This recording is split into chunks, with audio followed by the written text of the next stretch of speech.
All right. Hello. Good morning. Welcome to your unique devotion. All right. So today, since we finished up chapter 10 yesterday, today I'm going to start and read all of chapter 11. It's a little long, so I'm going to hop right in.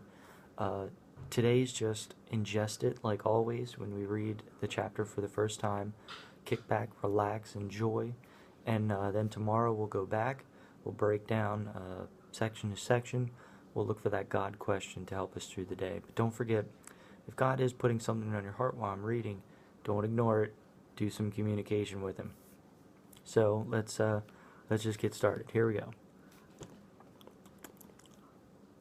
Okay. Got your listening ears? I'm just having a good time. John chapter 11. Now, a certain man was sick, Lazarus, of Bethany, the town of Mary, and her sister Martha. It was that Mary who anointed the Lord with fragrant oil and wiped his feet with her hair, whose brother Lazarus was sick. Therefore the sisters sent to him, saying, Lord, behold, he whom you love is sick. When Jesus heard that, he said, The sickness is not unto death, but for the glory of God, that the Son of God may be glorified through it. Now Jesus loved Martha, and her sister, and Lazarus.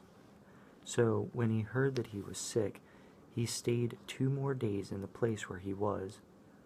Then after this he said to the disciples, Let us go to Judea again. The disciples said to him, Rabbi, lately the Jews sought to stone you, and are you going there again? Jesus answered, Are there not 12 hours in the day? If anyone walks in the day, he does not stumble, because he sees the light of this world. But if one walks in the night, he stumbles, because the light is not in him. These things he said, and after that he said to them, Our friend Lazarus sleeps, but I go that I may wake him up. Then his disciples said, Lord, if he sleeps, he will get well. However, Jesus spoke of his death, but they thought that he was speaking about taking rest in sleep. Then Jesus said to them plainly, Lazarus is dead, and I am glad for your sake that I was not there, that you may believe. Nevertheless, let us go to him. Then Thomas, who is called the twin, said to his fellow disciples, Let us also go, that we may die with him. So then Jesus came. He found that he had already been in the tomb 4 days. Now Bethany was near Jerusalem, about 2 miles away, and many of the Jews had joined the women around Martha and Mary to confirm them concerning their brother. Now Martha, as soon as she heard that Jesus was coming, went and met him, but Mary was sitting in the house. Now Martha said to Jesus, Lord, if you had been here, my brother would not have died. But even now I know that whatever you ask of God, God will give you. Jesus said to her, Your brother will rise again. Martha said to him, I know that he will rise again in the resurrection at the last day. Jesus said to her, I am the resurrection and the life. He who believes in me, though he may die, shall live. And whoever lives and believes in me shall never die. Do you believe this? She said to him, Yes, Lord, I believe that you are the Christ, the Son of God, who is to come into the world. Pause. Thank you. And we continue. And when she had said these things, she went her way and secretly called Mary, her sister, saying, The teacher has come and is calling you. As soon as she heard that, she arose quickly and came to him. Now Jesus had not yet come into the town, but was in the place where Martha met him.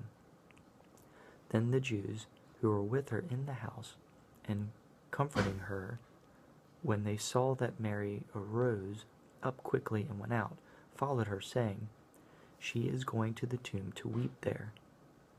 Then when Mary came where Jesus was and saw him, she fell down at his feet, saying to him, "Lord, if you had been here, my brother would not have died." Therefore when Jesus saw her weeping, and the Jews who came with her weeping, he groaned in the spirit and was troubled. And he said, "Where have you laid him?" They said to him, "Lord, come and see." Jesus wept. Then the Jews said, "See how he loved him?" And some of them said, "Could not this man who opened the eyes of the blind also have kept this man from dying?" Then Jesus, again groaning in himself, came to the tomb.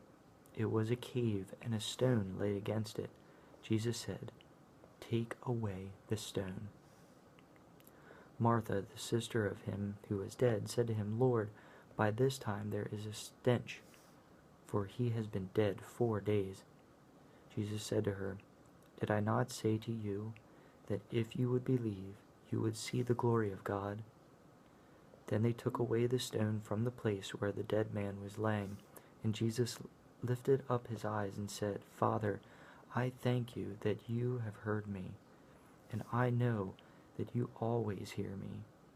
But because of the people who are standing by, I said this, that they may believe that you sent me."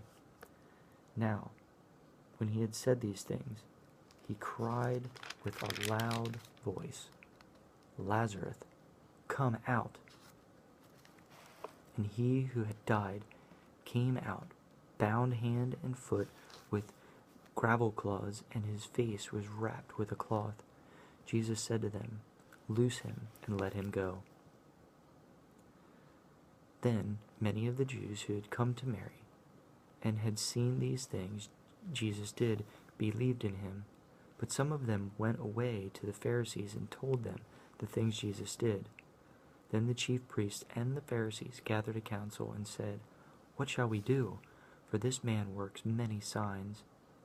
If we let him alone like this, everyone will believe him, and the Romans will come and take away both our place and nation."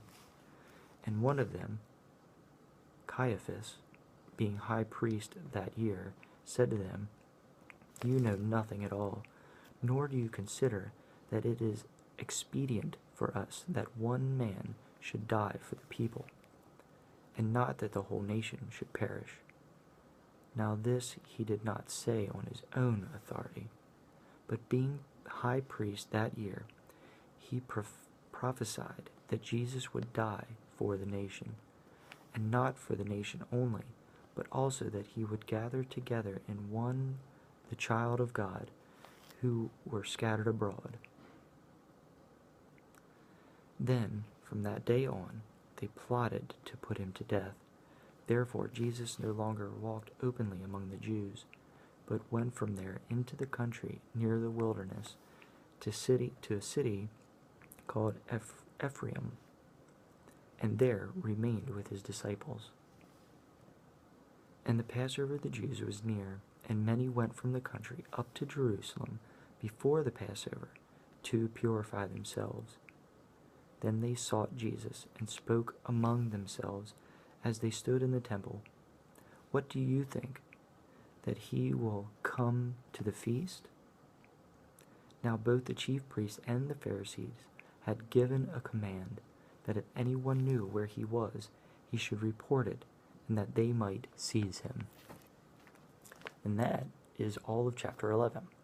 So, till tomorrow, which we'll go back and we'll start breaking things down section to section like we always do. And we'll look for that God question, that meditation point for the day. Till tomorrow, I hope God gives you all the blessings you deserve, and even more so all the blessings you don't deserve. Have a wonderful day.